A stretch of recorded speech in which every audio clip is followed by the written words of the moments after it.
When the Chalukyas ruled the Deccan, they did not trust paper. They trusted rock. And on that rock, they wrote eternity. The sound of a chisel.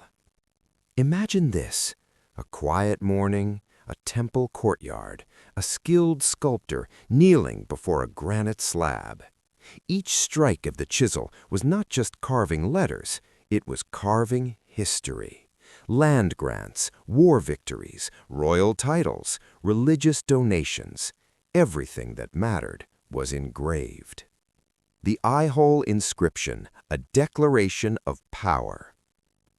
One of the most powerful voices from stone comes from eye-hole. It was written in Sanskrit poetry. It glorified Pulakeshin II. It described his victories against powerful kings. It even mentioned his clash with Harsha of North India.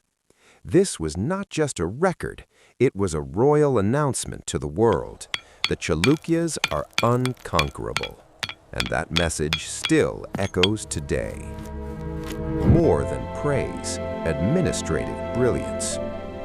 Chalukya inscriptions were not only about praise, they were detailed.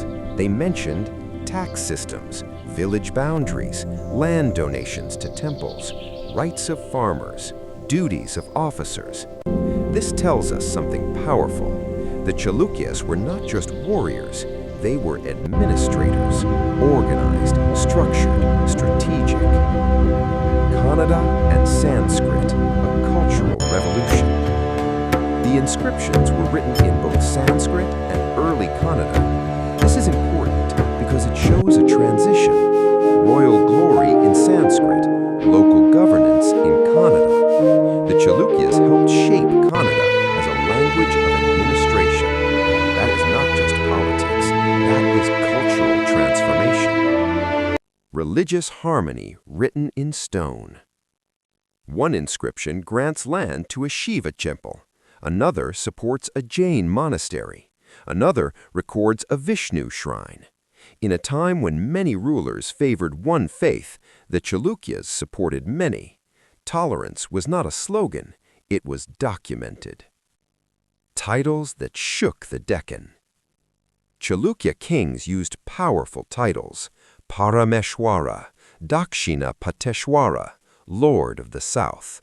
These were not empty words, they were psychological warfare. When enemies read those inscriptions, they knew who ruled the land. Why inscriptions matter. Without inscriptions, we would not know their real history. Without inscriptions, we would only have legends. Stone gave us facts, stone gave us truth. While paper burns, rock survives. The final realization. The Chalukyas understood something most rulers did not. Power fades.